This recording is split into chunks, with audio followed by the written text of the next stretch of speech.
ये है सरदार पटेल जी का परिवार। इस परिवार के एक भी सदस्य को आप जानते हैं या कोई शक्ल जानी पहचानी आपको लग रही है? शायद नहीं जानते होंगे। उसी प्रकार से एक ये परिवार है जिसके हर व्यक्ति को आप जानते होंगे और इनमें से हर व्यक्ति ने देश पर कभी ना कभी राज किया है।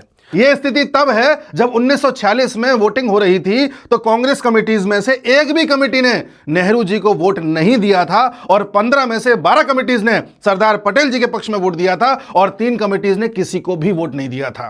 यानी कि जिस व्यक्ति ने एक भी वोट नहीं पाया उसके पूरे खानदान को देश जानता है, उस व्यक्ति के पूरे खानदान ने देश पर राज किया है। और जिस व्यक्ति को सभी लोग पसंद करते थे, सभी लोग चाहते थे कि इस देश के प्राइम मिनिस्टर बने, उस व्यक्ति के खानदान को कोई जानता तक नहीं है।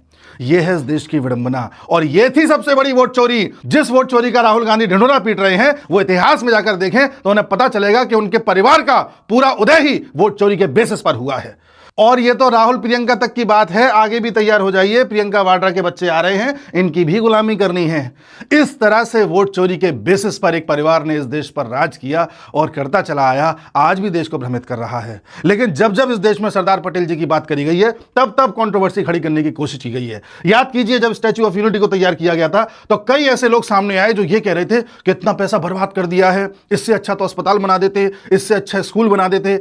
कई ऐसे एजेंडा पर चलने वाले यूट्यूबर्स आकर के वीडियोस बना रहे थे और ये सिद्ध कर रहे थे कि स्टैच्यू ऑफ यूनिटी बना करके सरकार ने पैसा बर्बाद कर दिया। लेकिन इन लोगों को ये पता नहीं है कि जब से ये स्टैच्यू बना है तब से लेके अब तक लगभग 1.25 करोड़ लोग यहां पर विजिट कर चुके हैं। देश के सबसे बड़े टूरिस्ट स्पॉट्स में से एक है और अब तक लगभग 400 करोड़ रुपए का रेवेन्यू भी अर्जित कर चुका है। लेकिन इन लोगों को दिक्कत इससे नहीं है, दिक्कत इस बात से है कि सरदार पटेल जी को इतना सम्मान क्यों दिया जा रहा है। इन लोगों को यह पता ही नहीं है कि अगर सरदार ना होते तो भारत का नक्शा ऐसा होता।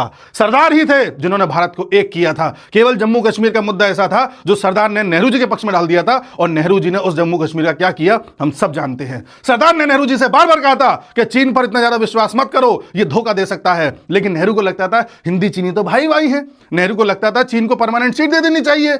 नेहरू को लगता था 1962 में अगर चीन ने एक्साइ चीन ले भी लिया तो कोई दिक्कत नहीं है, वैसे भी बंजर जमीन थी। इस प्रकार की मानसिकता रखने वाले नेहरू परिवार ने इस देश पर राज किया और इस देश को एक करने वाले सरदार के परिवार को आज कोई जानता तक नहीं है। यह है इस देश की विडंबना और इन सब का बेसिस था वोट चोरी।